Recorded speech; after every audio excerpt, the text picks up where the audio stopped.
Selepas 7 hari dipanggil, penolong pegawai Jabatan Komunikasi Komuniti Abdul Wahab Abdul Kadir Jilani masih belum tampil kepada pihak polis. Wahab masih gagal untuk tampil bagi membantu siasatan polis berhubung siasatan kes fitnah, berhubung penularan rakaman video perbualan lucah membabitkan dirinya dan bekas Ketua Pengarah JKOM, Datuk Dr. Muhammad Agus Yusof. Ketua Polis Negara Tan Sri Nazarudin Hussein berkata pihaknya menerusi Jabatan Siasatan Jenayah Bukit Aman menggunakan pelbagai cara dalam usaha mengesah Wahab. Katanya meskipun sudah dipanggil untuk membantu siasatan, Wahab masih belum tampil untuk membantu polis berhubung siasatan kes berkenaan. Kita menggunakan pelbagai cara termasuk menghubunginya namun telefon bimbit miliknya dimatikan. Nazarudin berkata tindakan polis mengesah Wahab melalui peguamnya juga menemui jalan buntu selepas Wahab turut tidak menjawab panggilan. Katanya justru saya meminta kepada Wahab untuk segera tampil untuk proses rakaman percakapan bagi membantu siasatan sekaligus menyelesaikan kes berkenaan dalam keadaan segera. Maklumat dan keterangan daripada Wahab amat penting sekaligus dapat mengesahkan peranan Mr. H dalam kes berkenaan.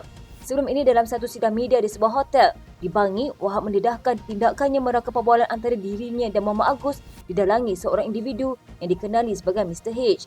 Jumaat lalu, Pengarah Jabatan Siasatan Jenayah Datuk Seri Muhammad Suhaili Muhammad Zain mengesahkan bahawa pihaknya sudah merangka percakapan 3 individu dalam kes berkenaan, iaitu Muhammad Agus, individu yang dikatakan Mr. H dan pekerja hotel lokasi sidang media diadakan. Muhammad Suhaili berkata siasatan kes berkenaan dijalankan mengikut Seksyen 500 Kanun Kesiasaan atas kesalahan fitnah dan Seksyen 233 Akta Komunikasi dan Multimedia 1998, iaitu penggunaan tidak wajar kemudahan rangkaian atau perkhidmatan rangkaian. Datuk Seri Anwar Ibrahim menegur segelintir pemimpin PKR yang dikatakan terikut-ikut dengan rentak pembangkang dalam isu perkauman.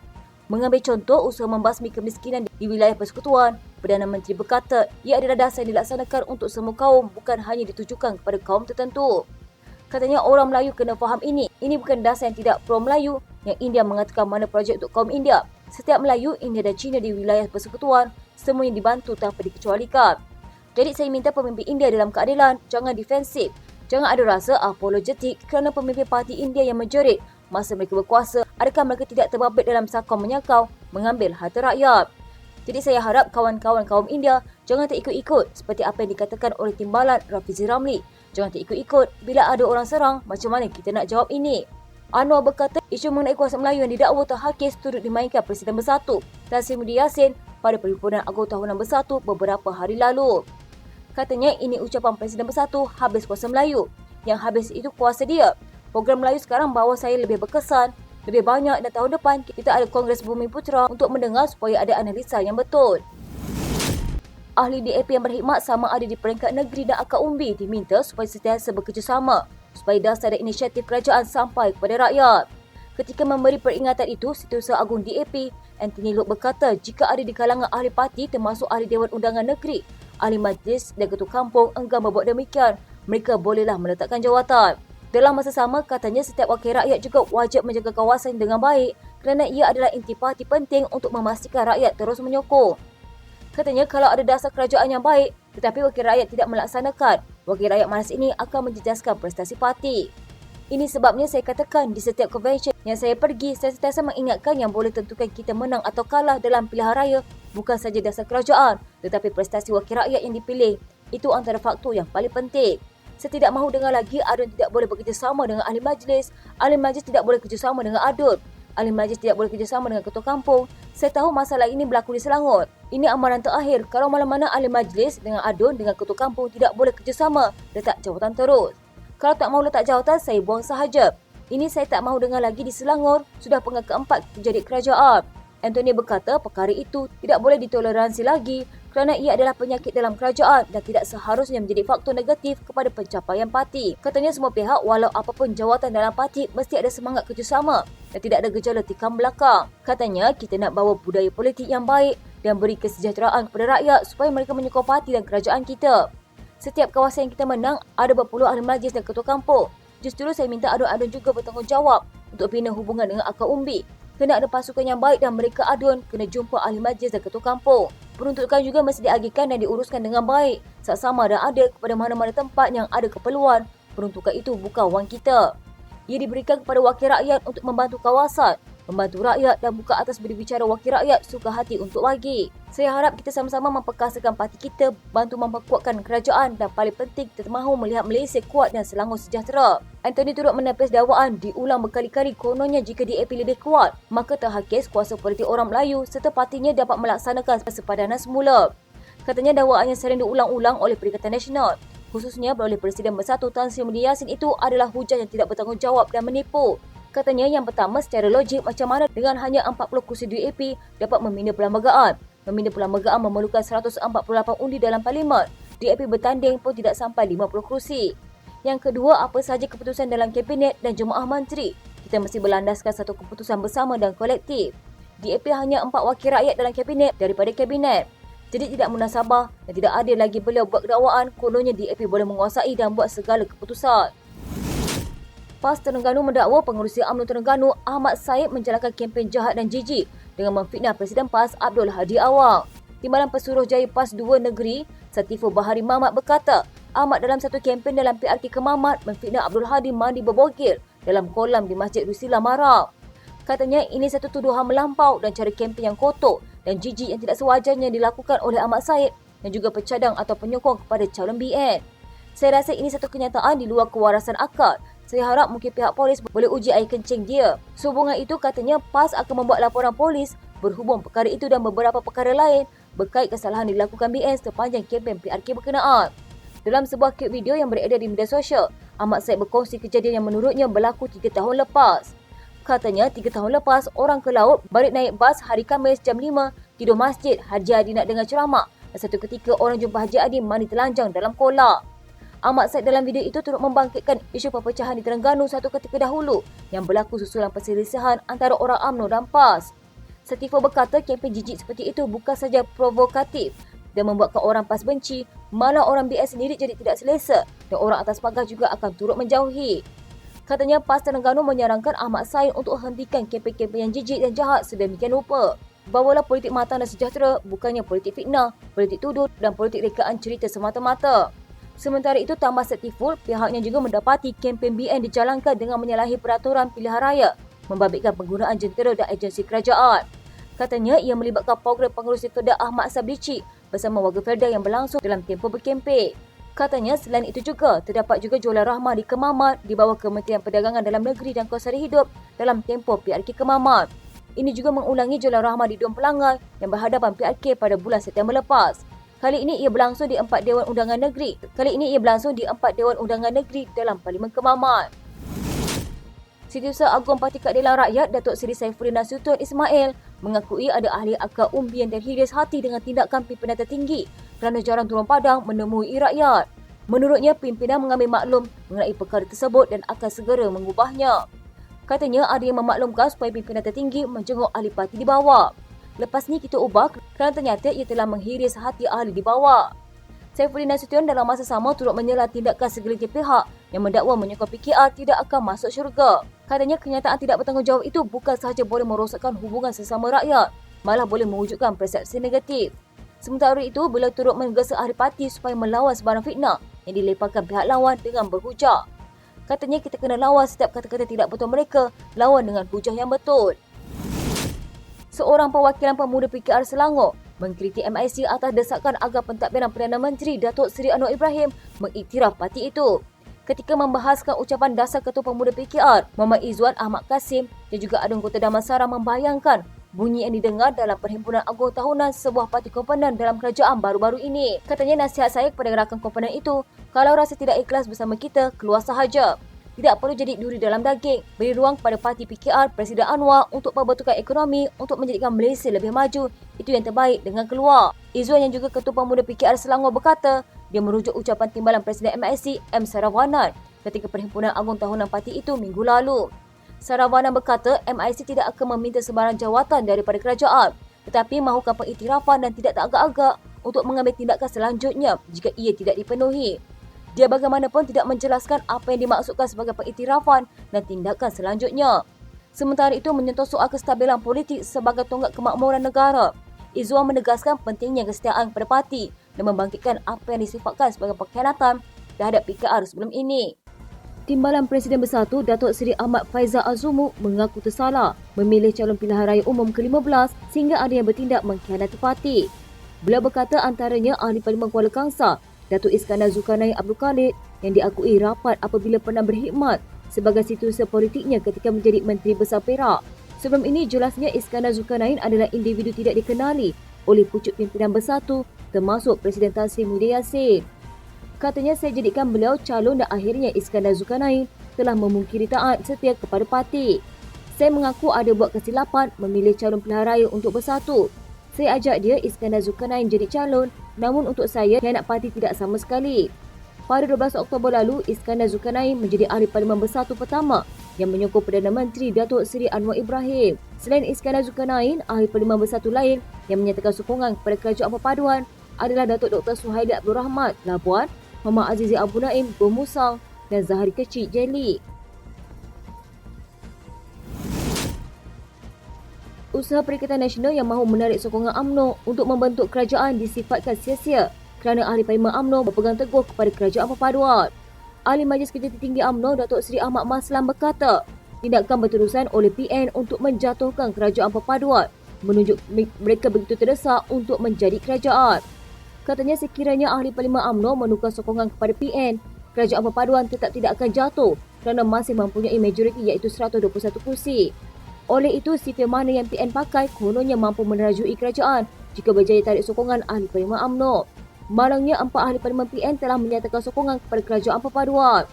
Menurut Ahli Parlimen Pontian itu lagi, kesemua Ahli Parlimen UMNO telah menandatangani aku janji untuk setia kepada parti sebelum pilihan raya umum ke-15 bagi mengelak tindakan berpaling petadah dilakukan. Katanya begitu juga 10 Ahli Parlimen BN termasuk daripada UMNO yang sebelum ini dilaporkan menandatangani surat akuan bersumpah menyokong pelantikan Tan Sri Muhyiddin Yassin sebagai Perdana Menteri. Mereka terikat dengan aku janji parti. Sekiranya tarik sokongan, mereka perlu membayar 100 juta ringgit seorang kepada UMNO.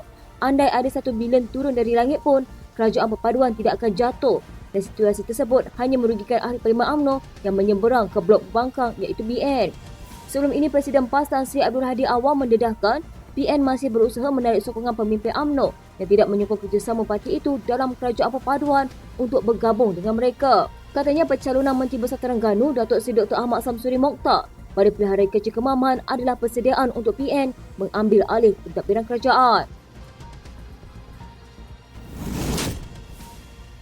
PAS bukan sekadar ingin mengekalkan kemenangan di Parlimen Kemaman, sebaliknya mempunyai agenda yang lebih besar untuk calonnya iaitu Datuk Seri Dr. Ahmad Samsuri Mokhtar.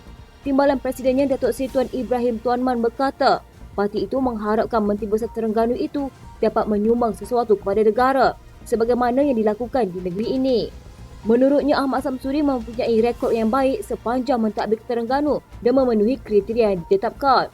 Katanya orang tanya pasal apa kita lantik Dr. Ahmad Samsuri jadi calon kita di Kemaman. Sudah tentulah kita faham PAS Pusat ada agenda besar bawa beliau ke Parlimen. Ada benda besar lah, kalau benda kecil letak orang lain pun Kemaman, insyaAllah boleh menang. Tapi kita tak nak sekadar mahu Dr. Ahmad Samsuri sumbang sesuatu kepada Terengganu, mesti berjaya menyumbang untuk Malaysia, insyaAllah. Ahli Parlimen Kubang Kerian itu menambah, keberadaan seorang Menteri Besar di Parlimen juga penting untuk memudahkan segala urusan pentadbiran negeri dan perkara yang berkaitan dengan kerajaan pusat. Malah katanya perkara sama dilakukan Selangor, Negeri Sembilan dan Pulau Pinang yang turut menjadikan Menteri Besar dan Ketua Menteri sebagai Ahli Parlimen. Katanya kita nak beritahu bahawa penting bagi Menteri Besar ini duduk dalam Parlimen supaya isu Terengganu boleh dijawab.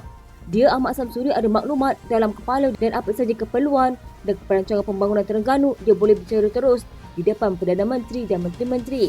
Itu kalau jadi pembangkang di Parlimen. Kalau jadi kerajaan pusat, semua sudah maklum apa yang sepatutnya dibuat. Kita akan angkat Terengganu, Kelantan, Kedah dan Perlis sebagai mekanisme untuk mengangkat ekonomi orang Melayu di Malaysia. PAS sebelum ini dilaporkan mencalonkan Ahmad Samsuri pada pilihan raya kecil Parlimen Kemaman untuk mengetengahkan pemimpin itu sebagai calon Perdana Menteri masa depan bagi Perikatan Nasional.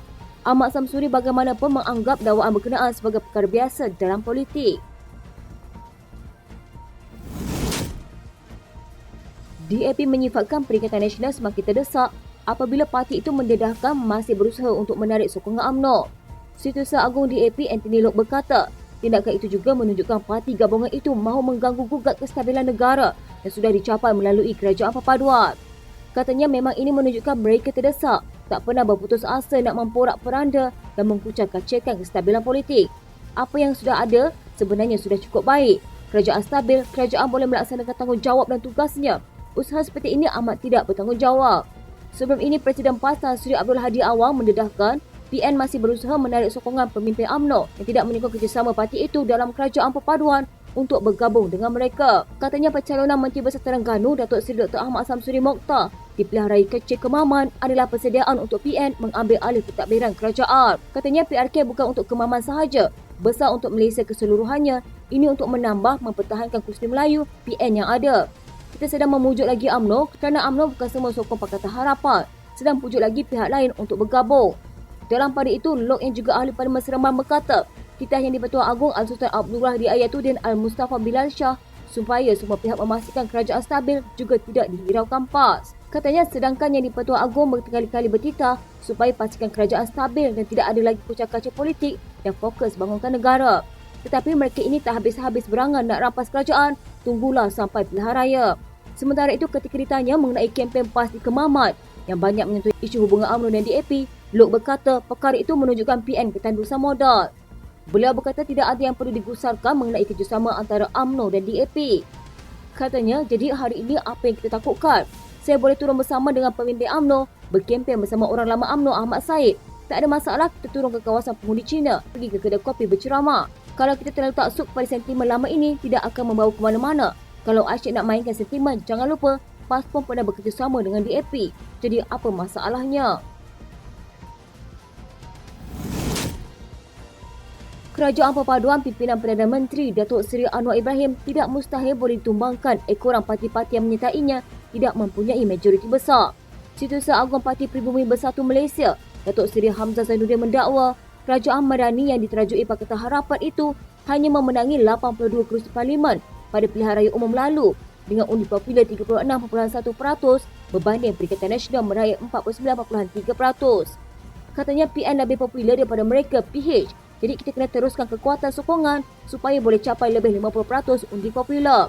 Dalam pada itu, Hamzah turut mengingatkan Anwar supaya tidak mempersoalkan usaha menukar kerajaan susulan Presiden Parti Keadilan Rakyat itu juga pernah memulakan tindakan serupa menerusi satu gerakan pada 16 September 2008. Beliau berkata ketika itu Anwar mendakwa telah mendapat sokongan majoriti daripada ahli parlimen. Katanya dahulu semasa orang itu Anwar menjadi ketua pembangkang mendakwa kononnya ada angka yang kukuh untuk menggulingkan kerajaan seperti yang dibenarkan Perlembagaan Persekutuan mengikut amalan demokrasi. Dalam peristiwa 15 tahun lalu, Anwar mendakwa lebih 31 ahli parlimen daripada Barisan Nasional kononnya akan menyertai PKR sekaligus menjadikan kerajaan pimpinan Perdana Menteri ketika itu, Tun Abdullah Ahmad Badawi terbubar.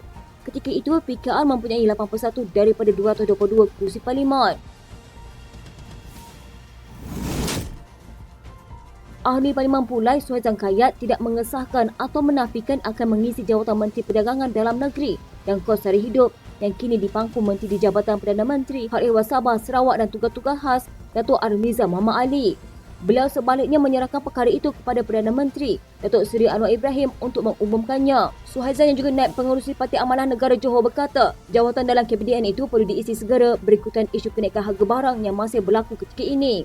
Katanya namun ini tidak bermakna kekosongan jawatan Menteri KPDN susulan naib Presiden Amanah Datuk Seri Salahuddin Ayub yang meninggal dunia seharusnya diberikan kepada parti itu. Dalam pembentukan kerajaan perpaduan pada November lalu, Perdana Menteri telah memperuntukkan kuota 2 jawatan menteri dan 2 jawatan timbalan menteri kepada pimpinan dari Amanah. Mula selanjutnya, saya yakin Anwar akan berpegang pada kuota yang telah ditetapkan sebelum ini, iaitu 2 jawatan menteri dan 2 timbalan menteri kepada Amanah. Katanya jawatan menteri apa untuk amanah itu terpulanglah kepada Perdana Menteri yang mempunyai kuasa untuk melantik sesiapa sebagai menteri. Pada Jumaat, Anwar dilaporkan berkata, beliau sudah ada calon yang sesuai untuk mengisi portfolio Menteri Perdagangan Dalam Negeri dan Kos Sari Hidup susulan kematian penyandangnya Salahuddin pada Julai lalu. Anwar bagaimanapun tidak mendedahkan butiran individu yang dimaksudkan dan menjelaskan calon itu akan diumumkan secepat mungkin. Salahuddin meninggal dunia di Hospital Sultanah Bayah di Alor-Star Kedah pada malam 23 Julai lalu setelah ditidurkan lepas menjalani pembedahan akibat pendarahan otak.